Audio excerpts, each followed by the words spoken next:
mul nagu tundub niimoodi, et kui ma nagu mõtlen nagu selle oma tegevuse peale ja samuti ka nagu kolleegide peale, et igaühel on mingisugune selline nišš, mida ta nagu ajab, eks ole, ja mida ta proovib. Mingisugune teatud osa, mingisugune küllaltki piiritletud nišš, kus ta püüab nagu ajada oma kuidas seda öelda, püüab seda teha nagu hästi, eks ole, ja püüab nagu ajada oma taset nii heaks, nii kõrgeks kui saab, eks ole. Minu nišš on nagu teatud tüüpi koorimuusika, mida ma olen niimoodi harrastanud ja viljelen siin, eks ole. Ma pigem nagu mängin orelit kirikutes, et eriti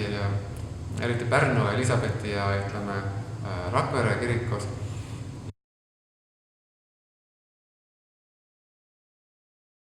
Sul ei õnnestu nagu kõiki asju võib-olla teadvustada, et sa teed mingit asja, sa teed nagu intuitiivselt, aga pärast selgub, et see seos, tekkis mingisugune seos näiteks mingisuguse varasema asjaga, eks ole, ja see asi kuidagi natukene uues kandus nagu mingisuguse uude lukku üle. Ma arvan, et on mingisugused akordid, eks ole, mis nagu rohkem meeldivad, eks ole, ja mis võib-olla tõesti nagu kanduvad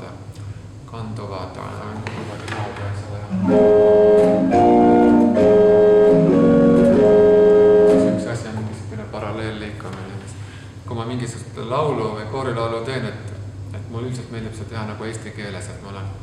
olen teinud paar sellist asja, mis ei ole eesti keeles, aga elu on näidanud, et parem on teha eesti keeles.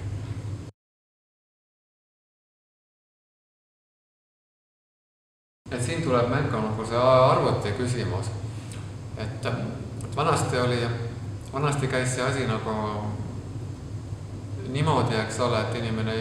kirjutas nagu pliiatsiga paberi peale noote, eks ole, sule peaga või. Näiteks üks Soome heliloja Magnus Lindberg, kes kuskil 20 aastat tagasi pidas meil workshopi, tema ütles sellise mõtte, et temal on umbes kolmandik, et ühe kolmandiku istub nagu klaveri taga, otsib midagi, see on kindlasti tähtis, ma ütlen, et see on mul ka, et kas klaveri taga või oreli taga midagi mängin, eks ole, midagi otsin, eks ole, ja mõnikord kõvasti, mõnikord vaikselt, eks ole, ühesõnaga, aga mingi klahvpilli taga midagi niimoodi katsetad, eks ole, ja siis üks kolmandik siis nagu kirjutad paberi peale mingist asja ja üks kolmandik siis toksid mingisugust asja nagu, teed midagi nagu arvutis.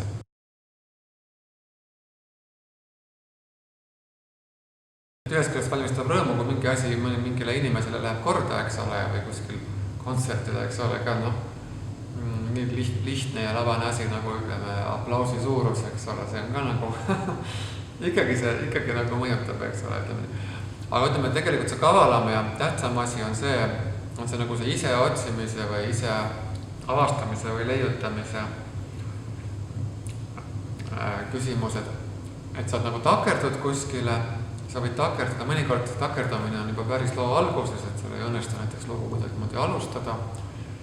Mõnikord sa võid niimoodi öelda, et ma leidsin uue mingi akordi, mingi kooskõla, mida mina isegi ei tea, kes seda kasutas ennem või kas seda on kasutatud, aga ma leidsin sellise kooskõla, mulle see meeldib, eks ole, mingisuguse rütmi või mingisuguse fraasi või mingisuguse meloodia jupikese, ja see on kuidagi see, mis istub kuidagi alateadvusse sisse ja mis hakkab nagu meeldima, sest ta nagu et mingisugune motiivikene hakkab nagu justkui mingit oma elu elama. Nii-öelda pillidele kirjutatud klassikalises muusikas, eks ole, pillidele või häälele on see asi, et sa pead noodi valmis kirjutama. Aga noodi valmis kirjutamine see on üks jube asi, kui ta on arvutiga tehtud, sa võid üle lugeda, mitu neid noote siin on sisestatud, eks ole, aga neid on päris palju ja seal on veel juures, eks ole,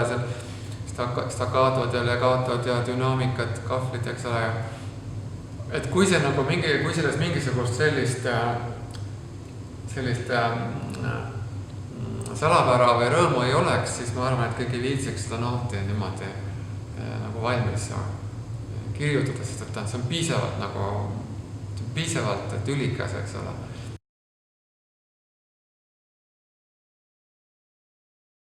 Natukene metsa ja natukene merd, eks ole, ja natukene linnulaulu, seda ka kindlasti, eks ole. Et igaüks nagu, kes muusikaga tegeleb, see ehitab oma tegevust nagu sellisele varem teiste heliloojate varem kirjutatud muusikale ka, eks ole, see on jube tähtis, eks ole. Ja seda sa pead nagu otsima seda proportsiooni, et sa ei tohi nagu kapselduda, et sa ei tunne huvi või et sa ei kuula, eks ole, seda, mis on enne sind tehtud, aga sa ei tohi ka lasta niimoodi, et sa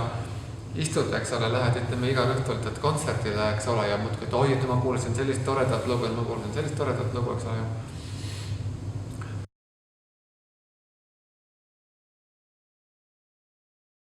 Me teame, et klassikalises muusikas on nii-öelda see, mida nimetatakse nagu kanooniliseks repertuaariks, eks ole. See tähendab seda, et kuidagimoodi kuskil on nagu välja kujunenud see, et see klassikalise muusika, see ehitis on nagu püsti pandud mingisugustele autoritele, eks ole, nagu Mozart ja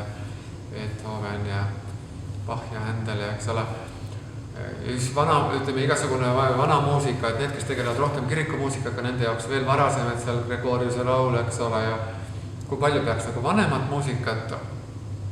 nagu teadma, lähtudes nagu sellest eeldusest, eks ole,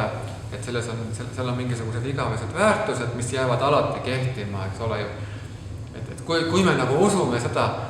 et Mozarti muusikas on midagi sellist, mis ei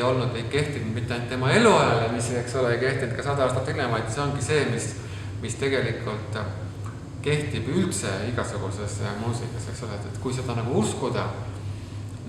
siis tuleks nagu aeg-ajalt Mozartit kuulata, eks ole. Et mina näiteks pooldangi pigem seda arvamust, et tõesti nagu tõesti midagi ongi sellist Mozarti muusikas, et ta tõesti peab nagu ikka jälle kuulama, eks ole.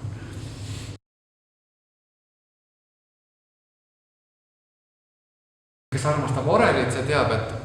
et oreli muusika ajaloos on omad suured nimed, eks ole. Aga kindlasti igaühte mõjutab ka see, ütleme, kelle juures ta ise noorena õppis, eks ole, et mina olin Eino Tambergi õpilane. Pärdi muusika on Eestis ikkagi väga palju, võib-olla mitte kõiki inimesi, eks ole, aga nii palju, kui ma nagu mõtlen kolleegide peale, ma arvan, et kõik, kes Eestis muusikat kirjutavad, et nad on ühte või teist pidi, on nagu ikkagi väga nagu Pärdi muusikast. Midagi on seal sellist, mis on nagu inimesi nagu väga-väga kõvasti puudutanud.